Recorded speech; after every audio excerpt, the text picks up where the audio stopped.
Thank you. I rise in strong opposition to H.R. 5, the Politics Over Parents Act. One of the most dangerous provisions of this bill is the banning of books. Across our nation, books that illustrate our rich history and our diversity are being pulled from library shelves. According to PEN America's Index of School Book Bans, of the 2,500 books banned last year, 41% of these books explicitly addressed LGBTQ themes, and 40% contained prominent characters of color. My colleagues across the aisle say that nothing in this legislation will ban books or censor libraries.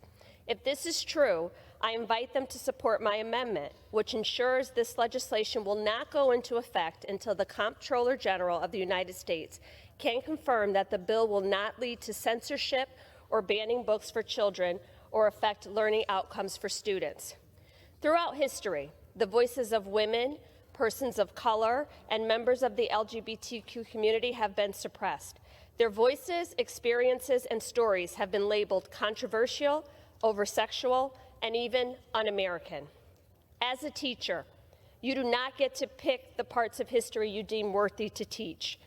When I was a teacher, I told the entire story, honestly, the good and the bad, and gave students the tools that they needed to participate in their communities in a conscientious and productive way. I'll tell you a personal story. My son is currently reading To Kill a Mockingbird, one of the books on this banned book list. In his initial observation of this book, he said, "Mom, they use the N-word a lot. I mean, a lot, and I don't like it." But it opened the door to broader conversations between me and my son about segregation, Jim Crow laws, and led to him asking some very difficult questions of me. But in his final observation of Harper Lee's novel, he said, "But yet and still, Atticus Finch defended Tom Robinson." Through this complex story, his takeaway was not hateful, hurtful, or angry. It was that even then, good people existed. That's what books do. That's how kids learn, not through censorship. Teachers do not have the autonomy to indoctrinate students. Everything we're talking about here today is already published.